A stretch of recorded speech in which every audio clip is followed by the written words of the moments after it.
Welcome friends. आज के इस लेक्चर में हम क्लास 10th में से उसका लास्ट चैप्टर नंबर 18 पढ़ेंगे। इससे पहले हमने इसका यूनिट नंबर 1 यानी चैप्टर 1 पढ़ा है, जो चैप्टर 10 है इधर। अब क्योंकि पेपर्स भी करीब हैं, तो अगर इसका हम साथ साथ इसका पहला चैप्टर फर्स्ट से स्टार्ट करेंगे और एक एंड से स्टार्ट करेंगे, तो इसका जो चैप्टर नंबर 10 था, सिंपल हार्मोनिक मोशन वेव्स, वो तो कंप्लीट हो चुका है। उसके बाद हम जो चैप्टर स्टार्ट करेंगे वो है atomic and nuclear physics friend.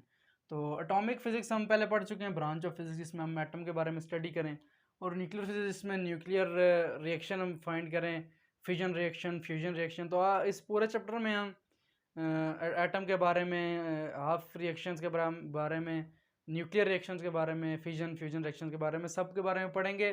तो ये यूनिट का नाम है एटॉमिक एंड न्यूक्लियर फिजिक्स। इसमें हम क्या क्या पढ़ेंगे, तो आज की जो वीडियो है इस लेक्चर में हम इसकी सिर्फ इंट्रोडक्शन पढ़ेंगे, जिसके इंट्रोडक्शन में इसका topic 18.1 atom and atomic nucleus, इसमें इसकी सारी ब्रीफ इंट्रोडक्शन, उसके बाद इसके जितने भी मेजर कॉन्सेप्ट्स हैं वो सारे इस टॉपिक में लेक्चर में इंक्लूड होंगे। तो इसके बाद हम बैकग्राउंड ट्रांसमिटेशंस और नेचुरल रेडियो एक्टिविटी और डिफरेंट टॉपिक्स इसके बाद हम शुरू करेंगे। तो चलें अपनी इंट्रोडक्शन इसका चैप्टर का देखते हैं। तो एटम एंड एटॉमिक न्यूक्लियस, सबसे पहले जब 585 BC में डिमोक्रिटस ने, साइंटिस्ट था, उसने कहा था कि जो सबसे स्मॉलेस्ट पार्टिकल है दुनिया में, सबसे स्मॉलेस्ट वो एटम है, एटम से छोटा कोई नहीं है। तो लेकिन आज जब रदरफोर्ड ने एक्सपेरिमेंट करके उसने प्रूव किया था 1911 में कि नहीं, एटम सबसे छोटा पार्टिकल नहीं है, बल्कि इससे भी छोटा पार्टिकल एग्जिस्ट कर सकता है। जो एटम बना है प्रोटॉन, न्यूट्रॉन, इलेक्ट्रॉन से, तो एटम सबसे छोटा पार्टिकल नहीं है, एटम से भी छोटे हैं प्रोटॉन, न्यूट्रॉन और इलेक्ट्रॉन, यानी एटम भी डिवाइड करता है और इससे छोटे प्रोटॉन, इलेक्ट्रॉन और न्यूट्रॉन हैं। तो इसका मतलब है कि एटम डिवाइड कर चुका है। सबसे पहले एटम का मतलब था एटमस, जिसका मतलब है इनडिविजिबल, जो डिवाइड नहीं कर सकता, यानी सबसे छोटा है। लेकिन उसके बाद रदरफोर्ड ने ये प्रूव किया था कि उसके पास एक न्यूक्लियस होता है जो पॉजिटिव चार्ज होता है और उसमें प्रोटॉन होते हैं, और सर्कल में गिर्द इलेक्ट्रॉन मूव करते हैं, और न्यूक्लियस में न्यूट्रॉन भी होते हैं। तो इस तरह इसके एटम सबसे छोटा नहीं है, बल्कि इससे छोटे प्रोटॉन, न्यूट्रॉन और इलेक्ट्रॉन भी हैं। ये तो इसका ब्रीफ इंट्रोडक्शन हो गया। इसके बाद हम जो स्टार्ट करते हैं एटम एंड एटॉमिक न्यूक्लियस, इसमें मेजर कॉन्सेप्ट्स जो हैं।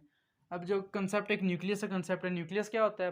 Positive charge part of atom, जहाँ पे प्रोटॉन्स होते हैं। अब ये सबसे पहले तो कहा जाता था कि जिस तरह कि सबसे छोटी चीज़ जो है वो एटम है, लेकिन अब हमें पता चल चुका है कि एटम सबसे छोटा नहीं है। जिस तरह सपोज करें ये एक एटम था, सबसे पहले कहते थे कि ये सबसे छोटा एटम है, लेकिन आज साइंटिस्ट ने प्रूव कर दिया, एटम की तस्वीर को थोड़ा बड़ा करें ऐसे, कि इसके दरमियान में एक जो पार्ट होता है in the middle, it is positive and concentrated region, यानी ये पॉजिटिव पार्ट है। तो यहाँ पे प्रोटॉन होते हैं प्लस और न्यूट्रॉन होते हैं जिन पर कोई चार्ज नहीं होता, तो इस पोर्शन को कहते हैं न्यूक्लियस। और जो गिर्द इसके सर्कल है, यहाँ पे इसे ऑर्बिट्स कहते हैं, जहाँ इलेक्ट्रॉन रिवॉल्व करते हैं, यूँ घूमते रहते हैं, रिवॉल्व करते रहते हैं। तो ये तो न्यूक्लियस की, अब हमने डिटेल्ड में जाके इसके आगे चेक कर लिया कि इसमें एटम सबसे छोटा नहीं है, बल्कि इसके आगे न्यूट्रॉन, इलेक्ट्रॉन और प्रोटॉन में डिवाइड करता है, और वो इससे छोटे पार्टिकल्स हैं। और आज तक इससे छोटे पार्टिकल्स अभी तक नहीं आए, कि आज तक सबसे छोटे पार्टिकल प्रोटॉन, न्यूट्रॉन और इलेक्ट्रॉन है। तो न्यूक्लियस तो ये हो गया, positive part of atom is called nucleus, charge part, positive charge part. और न्यूक्लियॉन्स किसे कहते हैं? न्यूक्लियॉन जिसे कहते हैं प्रोटॉन प्लस न्यूट्रॉन्स। ये जो न्यूक्लियस में होते हैं, प्रोटॉन भी होते हैं और एक न्यूट्रॉन होते हैं जिन पे कोई चार्ज नहीं होता, इन पर चार्ज कोई नहीं है, ना पॉजिटिव ना नेगेटिव।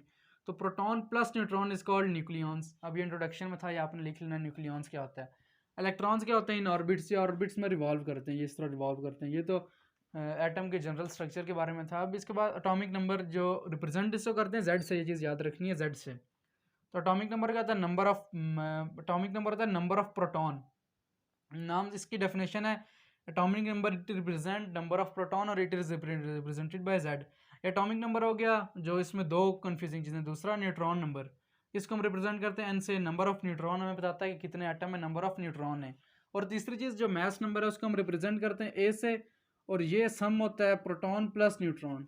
यानी सबसे पहले एटॉमिक नंबर, अगर कोई आपसे पूछे एटॉमिक नंबर क्या होता है, तो आप उसको बता सकते हैं कि एटॉमिक नंबर, जो जितने भी प्रोटॉन होते हैं एक एटम में, तो उससे हम एटॉमिक नंबर कहते हैं। नंबर ऑफ प्रोटॉन और इलेक्ट्रॉन भी हो सकते हैं, दोनों हो सकते हैं, यहाँ पे आपने कंफ्यूज नहीं होना, P प्लस E दोनों हो सकते हैं, प्रोटॉन प्लस इलेक्ट्रॉन्स। अब जो न्यूट्रॉन नंबर होता है, नाम से number of neutron.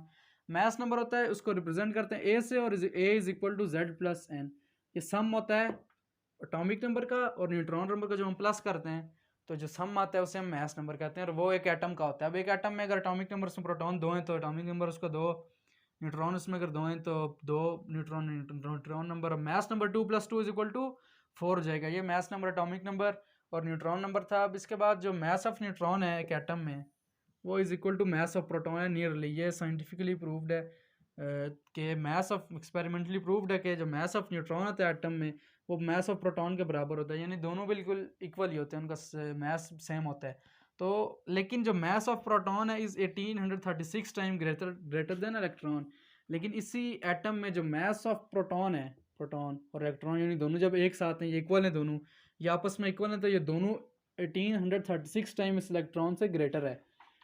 Mass of neutron और प्रोटॉन तो बराबर हैं, सपोज करें 1000 kg हैं, तो ये इलेक्ट्रॉन से 1836 टाइम यानी 1836 मरतबा ये उससे ज़्यादा है, यानी इलेक्ट्रॉन के मास से 1836 टाइम ये ज़्यादा है। तो so mass of an atom is nearly equal to sum of mass of proton and neutron. कह रहा है जो होल एटम का जो मास होता है वो नियरली इक्वल होता है सम ऑफ प्रोटॉन एंड न्यूट्रॉन, क्योंकि इलेक्ट्रॉन का कोई मास इतना होता नहीं है ख़ास। तो इसलिए जो टोटल जो हम जनरल हम लेते हैं जनरल में कि जो एटम का मास कितना है जी, मास उसका होता है प्रोटॉन एंड न्यूट्रॉन का सम के बराबर ही, क्योंकि यही हैवियर होते हैं, बाकी उसका इतना वजन होता नहीं है, इसलिए हम उसको कंसीडर नहीं करते। तो ये तो एटम के बारे में। अब एक और जो कंसेप्ट है इसमें आइसोटोप्स का। आइसोटोप्स क्या होते हैं फ्रेंड्स? आइसोटोप्स ये होते हैं एक ही एलिमेंट है लेकिन उसके जो प्रोटॉन है वो सेम है लेकिन नंबर ऑफ न्यूट्रॉन डिफरेंट है। जिस तरह हाइड्रोजन है, ये देखें ये भी हाइड्रोजन H है, इससे हम प्रोटीनियम कहते हैं, प्रोटियम। यह हाइड्रोजन H2 है, इसको हम ड्यूटेरियम कहते हैं। H3H1 है, जिसे ट्रिटियम कहते हैं। ये है हाइड्रोजन ही, एलिमेंट हाइड्रोजन ही है।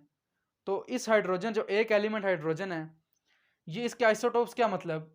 Isotopes are atom on an element which have same number of proton but different number of neutron. यानी ऐसा एलिमेंट जिसके प्रोटॉन सेम हो, नंबर ऑफ प्रोटॉन सेम हो लेकिन नंबर ऑफ न्यूट्रॉन डिफरेंट हो। जैसे protium में H1 और नीचे भी 1 है, ये ड्यूटेरियम में ऊपर 2 नीचे 1 है, यहाँ पे 3 ट्रिटियम में, यहाँ पे नीचे 1। अभी ये चीज़ हमने देखनी है कि X कोई भी एलिमेंट हो सकता है। जिस तरह यहाँ पे हाइड्रोजन है तो हम H लिख लेते हैं, H। ये फार्मूला आपने हमेशा याद रखना है, H के ऊपर हमेशा A आएगा और H के नीचे हमेशा Z आएगा। तो A क्या रिप्रेजेंट करता था? Mass number. ये फार्मूला आपने याद रखना है, कोई भी नंबर हो। अब यहाँ पे X था तो उसकी जगह हमने H लिख दिया है, ऑक्सीजन हो तो O लिख देंगे, लेकिन ऊपर हमेशा A आएगा ऊपर और नीचे हमेशा Z आएगा। अब ये जो फार्मूला है प्रोटियम का, इसमें H1 है 1, तो यानी 1 जो ऊपर है वो हमेशा ऊपर वाला क्या चीज़ होती है? A। तो A इसका 1 हो गया। यहाँ तक फ्रेंड्स क्लियर बात? और इसका जो नीचे वाली चीज़ होती है Z, यानी Z इसके जो ये चीज़ है वो इसकी 1 है और इसका जो A है वो भी 1 है। तो हमने अब देखना है फाइंड क्या करना है कि इसके न्यूट्रॉन किस तरह डिफरेंस है। तो न्यूट्रॉन का हम ऐसे फार्मूला निकाल लेते हैं।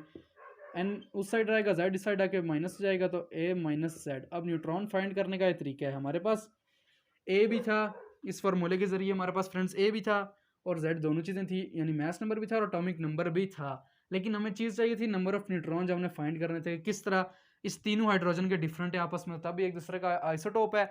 और आइसोटोप क्या होता है? जिसके प्रोटॉन सेम होते हैं लेकिन न्यूट्रॉन डिफरेंट होते हैं। अब इसके प्रोटॉन देखें सेम है, सबके प्रोटॉन सेम है। ये किस तरह सेम है ये देखते हैं।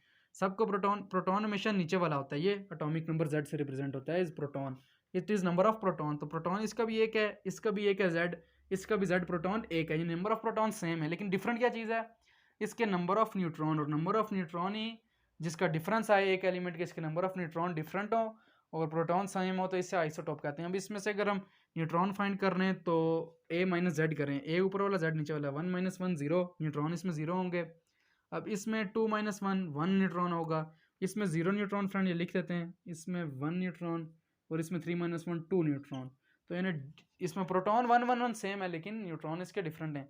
तो इस तरह ये आइसोटोप हैं एक दूसरे के। तो ये फ्रेंड्स इस चैप्टर यूनिट 18 की इंट्रोडक्शन थी। अब इसके बाद हम इसकी जितने भी रिएक्शंस हैं पूरा होल चैप्टर हम कवर करेंगे फ्रेंड्स। तो अगर कोई मसला या कोई सवाल हो तो फ्रेंड्स आप कमेंट्स में पूछें, मैं इसका रिप्लाई करूँगा। तब तक के लिए फ्रेंड्स खुदा हाफिज़।